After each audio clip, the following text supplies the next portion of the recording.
The epitome of everything I hated about my life. I mean, I just hated it. And this coach couldn't grow it out. Couldn't change it, but he changed my perspective on it.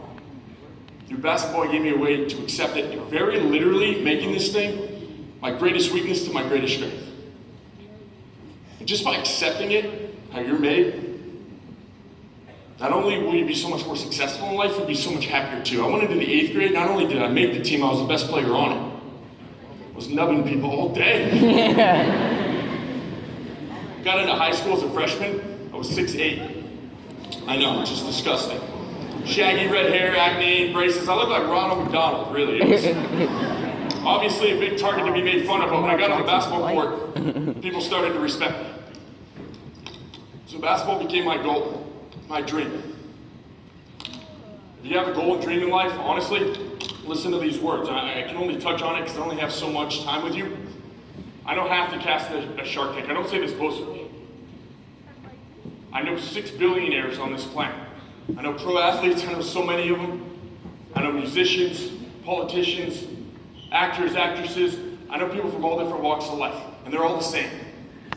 People just like you and I, they just are successful because of mentality. If you want anything in this world, you have a dream, a goal, expectations, it's gotta be a part of you. Listen to these words. Like, I'll use myself as an example. I wanted to be a basketball player. My coach very coldly told me this: if you wanted to play ball, you gotta work twice as hard as everybody else. Because you got one arm. If you ever just go to practice and practice as much as they do, you'll only ever be as good as them and the other 80,000 schools across the country. It's what you do at home. It's gotta be a part of you, the sacrifices you make. And that hit home with me. I identified my weaknesses. I wasn't very strong. I had asthma, didn't have good endurance. Wasn't very fast. So I went home, I watched TV, commercial breaks would come on, I do push-ups. Get stronger. I put bricks in a suitcase in a duffel bag because weight room was hard for me. And I put the straps around my arm to lift it, get this muscle all strong. What do you know about that, Dwight? I don't know if you guys like swimming, it was a great way for me to work out. Michael Phelps, world's fastest swimmer, it's a sham. I'm the world's fastest swimmer. I squat up in a little ball, this is like a propeller, I just go sideways. It's like, I know, that's too wild, but sharks can't catch me anymore, at least. I started to run 2 miles before school every morning with my neighbor down the street. And all of a sudden I was so fast, point guards and guards couldn't guard me because I was too strong. The other guys, the big men, couldn't keep up with me. And I didn't have to come out of the game because my endurance was built up. I started to dominate in basketball. By my sophomore year, I was playing so well, I was in the local news a lot. And this camera crew came up from LA and they said they wanted to film my life story. Imagine that, sophomores. A camera crew come up and they want to make a documentary on your life. Now, I didn't know they were going to film me for 7 years. I didn't know they were going to film me in the shower either, which is awkward and probably illegal if you think about it. They filmed me, they're creeping in the back of class. They film me all over with your friends at practice, everywhere you go. I had a mic on every time I ate. It was like, nah, nah, nah. You could hear everything. It was super awkward. But I fell into a trap. And honestly, guys, we're the worst out of any human beings that have ever existed, as far as this goes, egotistical. High schoolers in America especially. Out of all the humans that have ever existed, we are the worst today, our generation, literally, and I fell into that trap pretty hard as a sophomore. Me, myself, and I, my grades, my sports, my dreams, my college, iPhones, iPods, iPads, whatever, social media feeds right into it. It's almost like too obvious. Me, me, me. Living for yourself is no way to live at all. But that's who I was as a sophomore. I'm so blessed my junior year, something happened, brought me down to earth. I got a call on my phone from a number I didn't recognize. I picked it up, listen to this. I picked it up, and there was a woman crying on the other end, bawling, crying hysterically. For like 5 minutes, I couldn't even get a word out of her. I was like, you all right? You need to call somebody? Like, who is this? And she got herself together. She told me she's a mother. And her son, Sean, he was in the 2nd grade. And he was born with a nub just like me. And all the kids at his elementary school, like, were so ruthless. They treated him like he had like a severe case of the cooties or whatever. They thought it was gross because he sat down in class and they'll pull their desks away from him. Made fun of him relentlessly at lunch, recess, etc. She told me that every day he walks home from school by himself, bawling his eyes out, crying. That's how his mom opens the door every day to her son. And it broke her heart. It was so bad, she almost had to take him out of school and homeschool him. And she saw me on the news play basketball with one arm or whatever. She got a hold of me through the high school, and she was begging me. She's like, I am desperate. I will write you a check. I'll give you anything in this world. Please come talk to these kids. You know who I was at the time? I was like, yeah, man, I'll probably get out of class, so that sounds cool. That's who I was. And so they set it up. I went and spoke from kindergarten to 5th grade. Put them all on the floor. I spoke for like 15 minutes. Played clips of me playing basketball. I showed them how to tie my shoes. I'll show you guys real quick. You can see it. What you know about this, Dwight?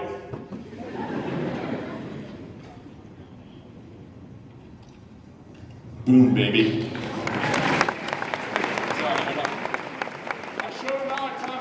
I spoke to these kids. At the end of this thing, I brought this little one-armed kid, Sean, up, this little 2nd grader. I brought him up in front of his whole school, and I had a little mini basketball, and I signed it, and I gave it to him. I didn't think much of it. I left. I thought it was a cool day, whatever. Weekend rolls by. The following week, his mom calls me on the phone again, and she's bawling, crying. And I'm like, yo, you came to your son's school. Kid do this every week, right? And she explained to me that they were tears of joy. Because their son was now the most popular kid at school. And everybody wanted a nut just like him. They had like a whole day at school. They all put their arms in their sleeve, trying to do everything one-handed. Like no one could do it. Like we respected this kid so much. But she went on to tell me it meant so much to her son that every night when he went to bed, he slept with the mini basketball that I signed him. Aww. Honestly, I was on the other end of that phone call. I had the goosebumps. As much as I love basketball, like it never made me feel that good. You take a step back, I changed that whole kid's life in an hour. How he's gonna like literally embrace himself, have somebody to look up to. Think of all the kids he's gonna go to middle school and high school with, how they're gonna treat him and accept him. Think what I did for his mom who's brokenhearted over this. Almost had to take him out of school. Changed that kid's life in a day. I thought it was the coolest thing in the world. Raise your hand if you think that's cool. Raise your hand in this room. Keep your hand up if you want to have an impact like that on someone's life. Perfect. Pretty much everybody. I'm going to be honest with you guys. You're sitting here staring at me like, dude, I'm not a 7-foot tall one-armed junior. I'm not captain of Ronald McDonald Wilt. I'm not you. I can't do that. Absolutely you can. Listen to this. 2 kids my senior year, my classmates, Jared Weaver, Brett Bauer, two are normal kids just like you, didn't even play sports. 2 kids, just like you in my class, did something that I'll take to my grave. I'll never forget. Affected my school, my community, everybody. We went to school with a sophomore. He was 16, we were all 18. This sophomore, Josh, he has a super rare disease. His hands and his feet and his head grow, but his body doesn't. Let me say that again. His hands and his feet and his head are the size of a 16-year-old kid, and his body is the size of a baby. The person with this disease that lived longest before him lived till they were 9. He was 16, he crushed that record. And he rides around campus on this little electric cart on his belly with his head propped up about yay high, with oxygen in his nose. Kid never gonna be able to play sports. School dances, probably didn't go, right? Never drive a car, forget about college, forget about your goals and dreams in life. He didn't even know if he was gonna be alive next year. Puts our problems in perspective a little bit, huh? This kid's mom has to come to campus twice a day to change his diapers. And the worst part about it to me, and breaks my heart, is I went to one of the top public schools, top 50 public schools in the state of California. This kid had over a 3.0. 100% mentally there. He doesn't even have to go to school if he doesn't want. Trapped in a baby's body. Could have been any one of us. I went to a school of 2,800 kids. And how they treat him, you walk by someone like that, how do you naturally treat someone like that? You walk by him, you give him that glance, you look down on him every day, man, that's too bad. That sucks. You just stare at him and give him that pity look and walk right by him. I've heard kids call me ET behind his back. Honestly, I looked at him and I'm like, I got it bad, but at least I'm not him. You look down on him every day, and it just soaks all that up. That pity. And 2 kids, 2 normal two-armed kids just like you, saw us. In my class, they went out of their normal routine, they didn't get a grade for this. They went to Bed Bath & Beyond and got a giant purple bed sheet, spray painted an A and a V in gold on it. Amarillo Valley school colors, purple and gold. You got a big old wooden pole from Home Depot across the street. They made him a sketchy looking flag. It was stupid, did a terrible job. And to make it worse, they just got duct tape and they duct taped it to his cart. Giant school flag. Could have done it way better. Then they went to the head football coach and asked him, can you ride around the field before the game? And the coach was like, sure, whatever. So there he goes. Little Josh on his cart with his big old school flag. You know what happened? Crowd went freaking nuts. Standing ovation. Cheering for him. So successful that had all the sporting events, volleyball, baseball, football, basketball. As an athlete, he comes around the court before the game. I'm not playing for myself anymore, I'm playing for him. It was so successful, he's in the local newspapers on the front page twice that year, Josh with his big old flag. And the coolest part about it, how did the school 2,800 kids treat him? They literally came around, loved and embraced him. He became our mascot. Everyone was giving him daps and stuff in the hallway, hitching rides on the back of his cart to class. They just came around and loved and embraced him. And honestly, I didn't know him, and I got to know him. And he's the chillest kid in the world. He's got the biggest heart. And he is so funny. The tightest dude, man. He's just trapped in a baby's body. It sucks. But he owned it. He owned it better than I did. Better than a lot of us. Like, he's just the coolest dude, man. We're all blessed to have him at our school. We didn't even know it. 2 kids, just like you, built him a flag. Best thing anybody's ever done for me.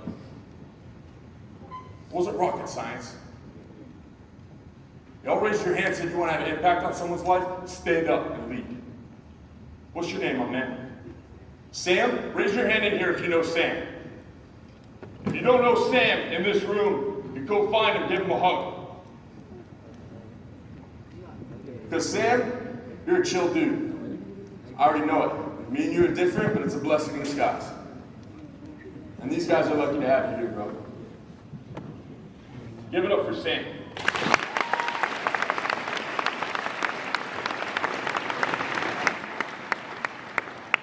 No idea, man. Brought our school together, brought our community together. Stand up, think out of the box. Because honestly, I was inspired by that. I accepted myself more because of Josh, because of JR and Brett and what they did. I accepted myself more, and you know what happens? The more you accept yourself, more successful and happy you'll be.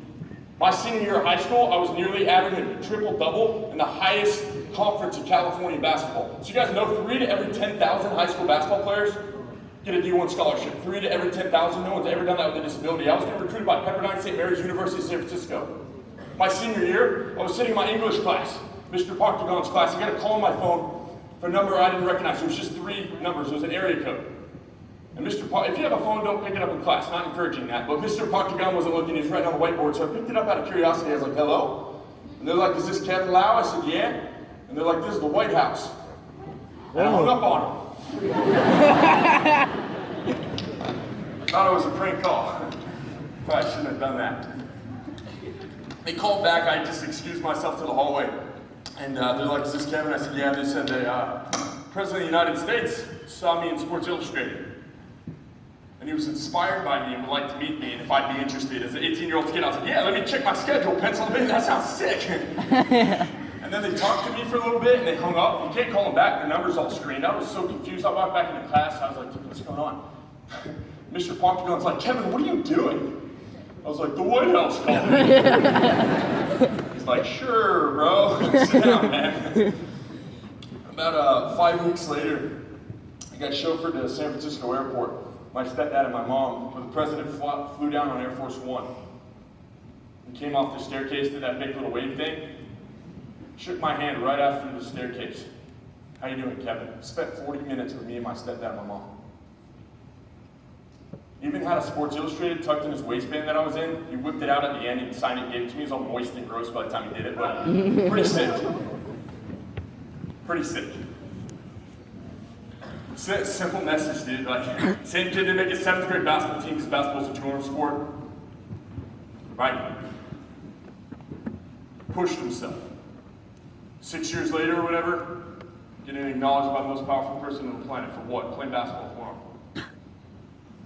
Never let anyone tell you you're not good enough. Never let people discourage you. But or if you want to be, just wave your nub at them. The catch is I had a basketball game that night. I had to rush back to the game. We didn't know we were going to spend so much time there. I was changing in the back of the Secret Service car, like, don't look in the rearview mirror. Got there, didn't have time to warm up or stretch. I subbed in for jump ball. First quarter of the game, I went to dunk the basketball, landed on my leg wrong and broke it. Rushed to the emergency room of the hospital. I was watching myself on every national news station of the country, meeting the president, just flicking channels, but I was sitting in a wheelchair with a broken leg. Worst part about a one-arm guy in a wheelchair is you kind of spin around in circles, so. Sorry, that was dark. That was bad. This is bad. But all those coaches recruiting me took a chance on Captain Hook, maybe. Captain Hook with a peg leg, that's where they draw the line. I lost all my scholarship offers. I was so confident I was going to college for basketball, I didn't even apply to school. I broke my left leg, couldn't even use a crutch on that side.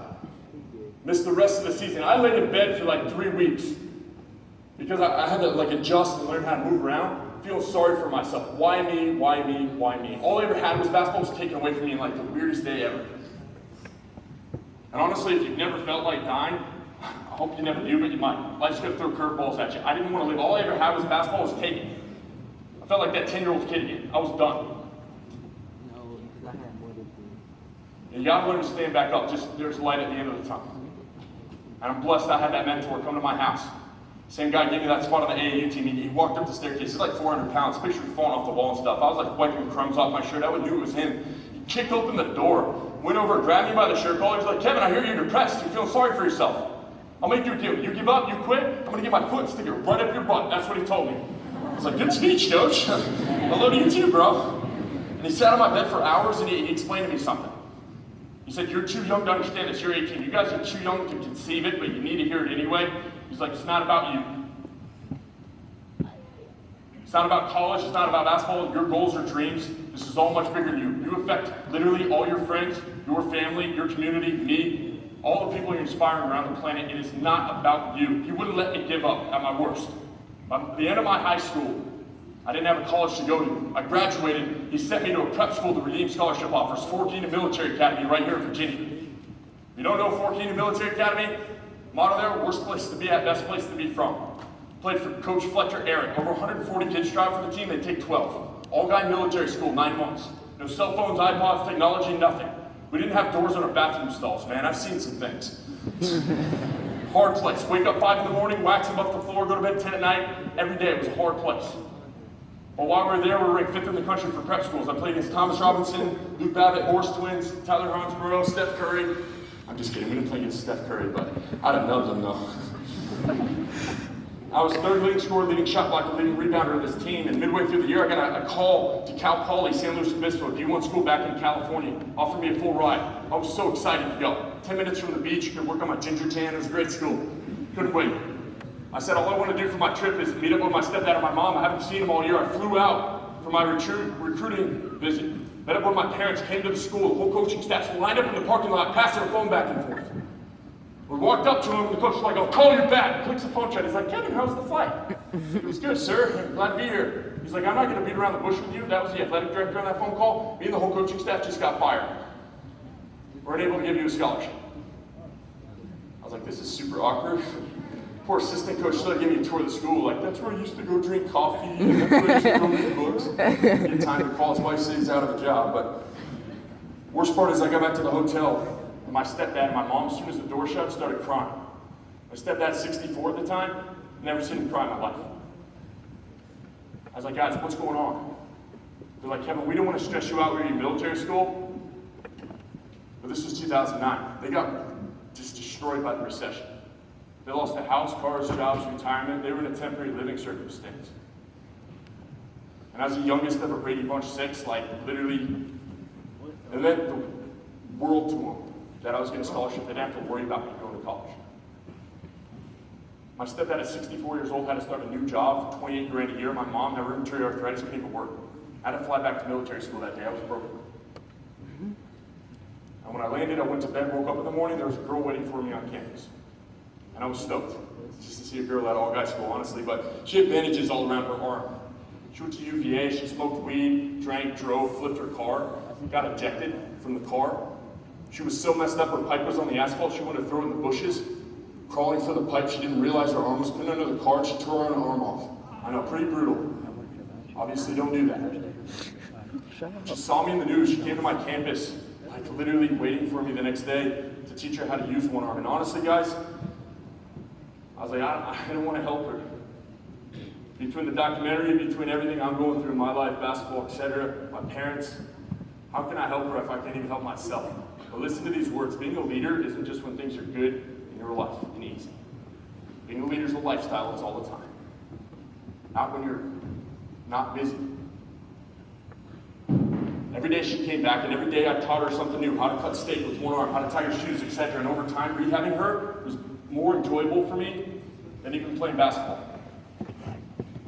Within the same month of meeting her, I got called into the main office. Listen to this. I got called into the main office, and the head lady is like, you need to talk to this girl. She gave me the phone. There was a girl bawling on the other end of the line. And she explained that she's a model in LA. Her name's Lauren. And this girl was crying. She was telling me, I work for Ford Modeling Agency, and I had this weird infection in my mouth. Like, I just went to the dentist to fix it, and they put me down with anesthesia. I didn't wake up. Weird complication. Put me in a coma for 2 days. I woke up in the hospital. It was only 2 days I was out, but I was, there's no appropriate way to say this. She was cycling. She was having her period or whatever. No one checked her. She got toxic shock. Woke up in the hospital. So the doctor's telling her she's going to die. From a dentist appointment. And they ended up saving her life, but they had to amputate her right leg from the knee down. And again, she's a model, so there goes her career. And all her friends are models. She explained to me that they were so vain, they had a hard time looking at her and stuff. And her parents supported her, but they don't understand. And she's like, Kevin, I saw you in the news. I have a phone in my right hand and a suicide letter in my left. I need your help. You got a 5-minute call from a payphone at Fort Union every day. Like prison, you got one call. Every other day from then on out, it was going to Lauren to make sure she was all right. And I tell you this story in particularly because I'm really proud of her. In February this year, she got a feature in Vogue walking down the catwalk as a model with a golden prosthetic leg.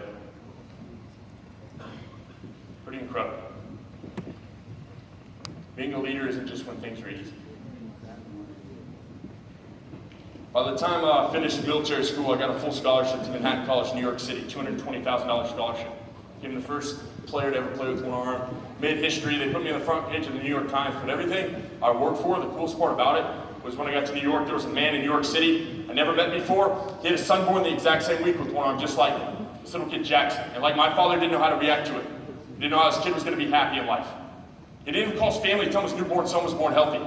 He was so depressed. He came to my first practice at school, and after practice, he came up to shake my hand. I didn't know this guy. Shook my hand. He's like, I'm Skip. I said, I'm Kevin. Realized my shoe was untied. Let go of his hand, knelt down, tied my shoe. By the time I stood up, this grown man is bawling, crying. I was like, you all right, man? It's not that impressive, right? Like, yeah. And he looked at me, choked up. The only words he could get out is, my son's going to be able to do anything.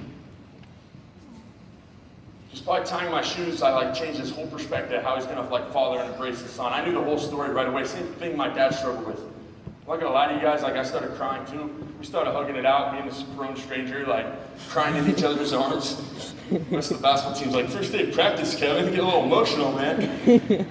I tell you this story because I celebrated his son. He's got the cutest son in the world, Jackson. He's a heck of a little basketball player. I love him, man.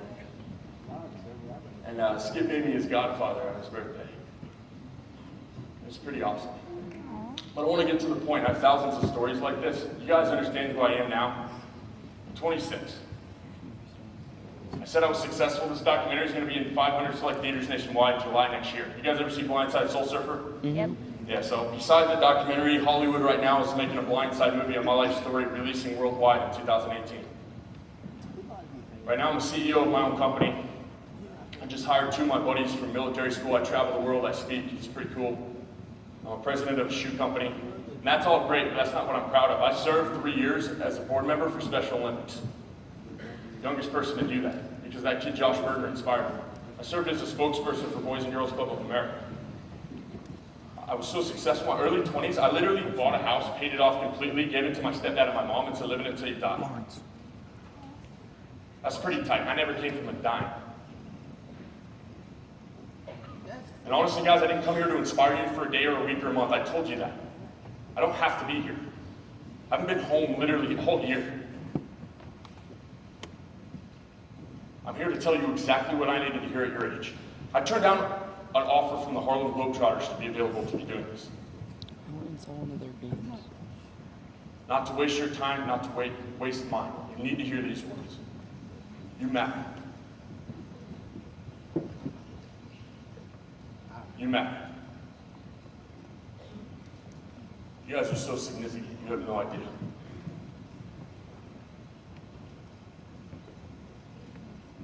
World makes you feel small sometimes. Sorry, man. And I'm sorry if no one's ever told you that, but you all matter. You matter so much. You do. I don't care who you come from, like where you came from, your background, what you look like, how smart you are, whatever. None of that matters to me. You matter. You got to take off that mask, though.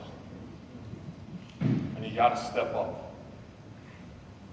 Because seeing your faculty, seeing your facilities, being here, the education in the 49 states, you're my top 10 percenters. This world's crying for leaders. Our country especially. Look at our presidential candidates, man. I'm not getting into it, but we're struggling. We're the future. Me and y'all have got to change it. You guys are so significant. And you need to stand up. You need to build the flag. You need to change. You need to break out of the team and control your own life. And you might sit there and be like, Kev, that's not me. You don't know me. Yeah, make excuses for yourself. If you haven't heard one thing I've said today, make excuses for yourself. I promise you, you'll never end up successful. You'll never end up happy. You'll never get what you want out of this world if you make excuses. Excuses are the worst thing in the world. Adults, you guys too, worst excuse in the world, I'm too busy. You make excuses for yourself, you'll never scratch your potential. You want to hear my list? I was born dead with one arm. I was practically born a zombie in a broken household. I couldn't read till 3rd grade. I graduated military school first in class. I graduated college 3 years as an honor student, 40 credits a year, on a D1 scholarship, one hand tied behind my back. Couldn't read till I was in 3rd grade. Stupidest kid in town. I watched my dad die when I was 10. You guys know 5% of my life. Didn't make my 7th grade basketball team because basketball's a 2-arm sport. The world constantly told me I wasn't good enough and I wouldn't achieve. And I said, watch me. I didn't want to be a product of my circumstance. And I pushed to be better every single day. And honestly, guys, it started with just embracing this. Rory Williams, UNC, the year they won the national championship, Tyler Hansborough, after we scrimmaged him, he shook my hand, he said, if you had 2 arms, you'd be the #1 draft pick in the NBA. Walked away, wasn't recruiting me. Best and worst thing I ever heard. That being said, if you give me a left hand today, I wouldn't take it. I wouldn't take it, not a chance. I love this thing. And I pray literally every single one of you be able to look in the mirror and love yourself right back. Because that's where it starts. But I'm encouraging you guys. You're the future of America. You're the 10 percenters. Stand up and lead. Don't graduate here without building that flag. Best thing I ever did was prom. Never go to school dances, but I went to prom. I asked this girl out in her class, said something up cute. She wasn't there. Went back to my class. Her friend asked me. Long story short, I had 2 dates to prom. Classic. Snub. Our school set up a big ballroom 3 stories in San Francisco for prom, and we had a dance floor with a DJ on a stage, and everybody's in their cliques looking down on it, eating and stuff. And the DJ played the most popular song at the time to get everyone on the dance floor was Lil Wayne's Lollipop. I know, classic, right? And there was this girl on my school. I didn't even know she went to school. She was a special needs student. She apparently loved that song. She ran up to the stage, started rocking out like she was at an AC/DC concert. The only one. And like a bad 90s comedy movie, my whole school started laughing. And then pointing and laughing, it became a whole roar in the whole room. You couldn't even hear that stupid song. And I looked down at her, I was like, man, that was like me without basketball. I didn't think it was funny at all. And she didn't even know. And I looked at Vesna and Christine, my dates, I was like, if you guys don't get down there and dance with me with that girl, I'm ditching both of you. She's my date for the rest of the night. They stopped smiling real quick. Then I went down there, I looked up at my class, and I just shook my head. And like that. You realize what jerks they were being. Shut up, all at once. And then I turned around. And the thing about 7-foot-tall white guys, you can't dance. It's just physics. It's just girls be twerking at my knees and stuff. I'm like, get out of here, It doesn't happen. But I turned around to the stage, and I started punk rocking just like this girl was. And you know what happened? For the rest of the song, about 8-10 people joined in. It wasn't the whole school. It's not a Disney Channel movie, whatever, but it was enough. And honestly, I played thousands of basketball games. I made shots to win them, made shots to lose them. I want to remember. I want to remember my SATs. I want to remember all those nights I stayed up all night, essays, studying for tests. I'll never forget what I did at prom. Sticking up for that girl. Totally out of character for me. Took a lot of courage. That's what I'm most proud of at high school. Don't graduate at this school without building your own flag. Because if you can learn to do that now, if you can learn to be a real leader now, you'll take that to college. You'll take that on, and you'll be successful. What department, whatever route you go in, the world is craving leaders. They're craving you. You're my 10%. I'm Captain Hook. You are my crew. And if you guys don't change the world, who's going to? The bars.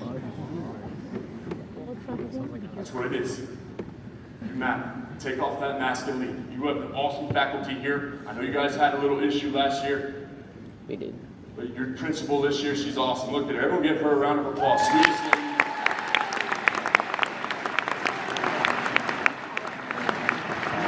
You guys are blessed. I've seen the whole country. You guys are blessed. You're it. So change the world. Stand up and do it. Break out a routine. Do it. If not you, then who? Take off that mask. Love yourself back. And change the world. We give one more round of applause to my man right here. Give him a hug. And your king over here, man, you guys don't know this guy. Give him a hug too. Stand up, brother. The king. Thank you guys all for having me. I have a flight later today. I gotta go to San Antonio and then to LA for the movie stuff, but I'm gonna stay here as long as I can today. And if you guys don't have time to reach out for me, you wanna talk one-on-one, usually I stay the whole day. I'll stay till 10 at night, whatever, but I just can't today. So next time I'm at Virginia Beach, I'll be walking around campus. I'll find you guys. But if you wanna reach out, you have any questions, you need help, whatever, hit me up. Best ways through Instagram. DM me. It's Captain Hook for life. Solid, I know. It was available. Thank you guys so much for having me. I appreciate it.